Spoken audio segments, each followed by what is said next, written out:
Շնորհակալություն, Ծարգո վարչապետ, կառավարության հարգելի անդամներ, հարցում եմ ներքին գործերի նախարարին, Տիկին Սարգսյան, վերջին շրջանում բավականին հաճախակիացել են անչափահասների շրջանում ողբերգական ելքով միջադեպերը ու այդ միջադեպերի ընթացքում շատ հաճախ որպես հանցագործության գործիք օգտագործվում է սառը զենք, այս կտրվածքով հարց հետևյալն է, արդյոք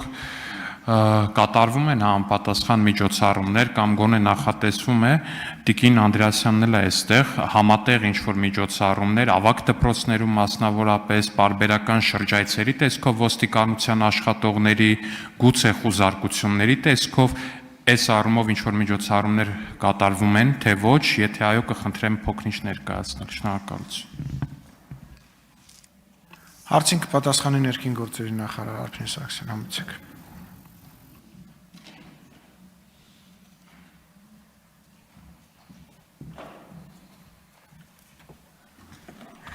Շնորհակալություն, պարոն Ալեքսանյան, կարևոր հարցադրման համար, իրականում ճիշտ եք նկատում, հատկապես վերջին տարիներին եւ վերջին շրջանում անչափահասների ներգրավմամբ եւ անչափահասների կողմից սառը զենքով կատարվող հանցագործությունների հետ կապված մտահոգիչ իրավիճակներ ունենք, բայց որpիսի խոսքս էլ չթվա թե համատարած նմանատիպ իրավիճակ ունենք, ես իմ խոսքը կառուցում եմ այն տրամաբանությամբ, որ անգամ մինչև 10-ին հասնող դեպքերի արկայությունը արդեն իսկ մտահոգող է մեզ համար։ Ըստ այդմ կրթության, գիտության, մշակույթի եւ սպորտի նախարարության գործընկերների հետ մենք պլանավորել ենք նաեւ դպրոցներ ստուգայցեր, համայնքային ոստիկանության տեսուչների կողմից իրականացվում են բարբերաբար այցելություններ դպրոցներ եւ նաեւ իրականացվում է արգելված առարկաների հայտնաբերման process եւս։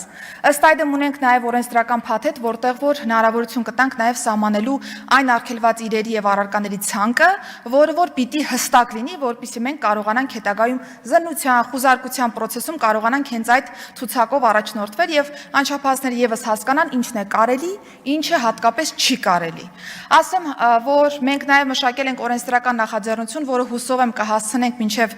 ամառային արձակուրդը ազգային ժողովի բերել խորհրդարան եւ քննարկել, խոսքը վերաբերում է անչափահասներին փականներով տարբեր փոքր դանակների վաճառքի արգելքի կարգավորմանը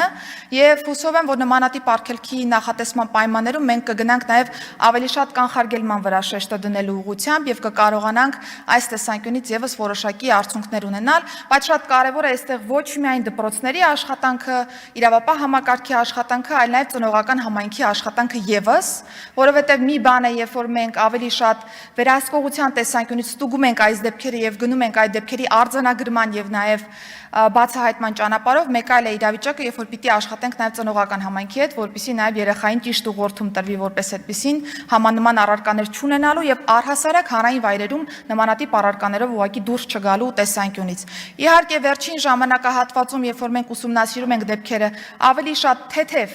մարմնական առողջությանը պատճառվող վնասների մասին են խոսում, բայց այդուհանդերձ սա շատ լուրջ հետագա հնարավորություններ կարող է տալ հանցավոր վարքագիծը ավելի ամրապնդելու եւ նոր ավելի բարդ հանցագործություններում ներգրավելու տեսանկյունից։ Սա է պատճառը, որ մենք ավելի շատ կենտրոնացել ենք անչափահասների եւ երիտասարդների վրա, որպես պոտենցիալ խումբ հետագայում ներգրավելու ավելի բարդ հանցագործություններում եւ եթե մենք այս պայծրությամբ ճիշտ աշխատենք, հետագայում արդեն դեպքերն ավելի կանխարգելման տրամաբանություն կունենան։ Արձագանք։ Շնորհակալություն, Տիկին Սարգսյան, իրականում ուզում եի արձագանքով ասեի, որ գործընկերների հետ այսօրին քննարկում ենք, որ գուցե անչափահասներին սառը զենքի վաճառքը կամ այդ դանակների վաճառքի փաստը քրեականացնող ինչ-որ օրինագիծ է պետք պատրաստել, ուզում եի նաև ձեր կարծիքը հասցնել, բայց քանի որ պատրաստում եք նմանատիպ նախագիծ, միայն ու միայն ուրախ եմ ու ողջունում եմ ու վստահ եմ խորհրդարանը դրական կարձագանքի ձեր այդ նախագծերին, որովհետև իրականում չափազանց խնդրահարույց վիճակ ունենք այս առումով, մի շարք էլեկտրոնային առևտրի չնույնականացվող, որտեղ անձը պարտադիր չի նույնականանա հարթակներում, անունները չտամ էլի, հիմա չգովազդեմ, այդ հարթակներում ցանկացած մեկը կարող է մտնի ու դանակ գնի, ինչ-որ մի բան գնի, որը որ գալիս է հասնում է այդ վաճառքի կետ, փակ տուփով ինչ-որ ոչ մեկ չի տեսնում մեջ ինչը, անչափահասը գնում է, իրան դա հանձնում են, ու ինչ է անելու անչափահասը օրինակ փակովի դանակով։ Ինչ պետք է անի։ Միանշանակա, որ ինչ որ մի պահի, ինչ որ մի հանցագործություն է դա, ինչ որ մի հանցագործություն է բերելու, ողբերգություն է դառնալու, միանշանակ ողջունում եմ թե ստուգայցերի գաղափարը եւ թե ձեր այդ նախաձեռնությունները ու շատ ուրախ եմ, որ ներքին գործերի նախարարությունը արձագանքում է իրավիճակին։ Շնորհակալություն, պարոն Ալեքսանյան, ես նաև առիթից օգտվելով, քանի որ երկրորդ շերտն էլ բացեցիք էլեկտրոնային առևտրի մասով, այստեղ եւս անելիք ունենք որպես այդպեսին, որովհետեւ նաև որոշակի թմրանյութ պարունակող առարկաների ձեռքբերման ուղի սա եւս հանդիսանում է եւ հետեւապես ուրախ կլինեմ, եթե համատեղ նաև դիտարկենք այս հարցը եւս եւ հասկանանք, թե ինչպիսի ռացիոնալ լուծում կարող ենք ունենալ այս տեսանկյունից, որպեսզի մի կողմից էլեկտրոնային առևտրի մասով որևէ բացասական էֆեկտ որպես այդպեսին չթողենք, բայց մյուս կողմից էլ կարողանանք այս իրավիճակները դարձնել բացահայտելի եւ հայտնաբերելի իրավապահ համակարգի տեսադաշտի առումով։ Շնորհակալություն։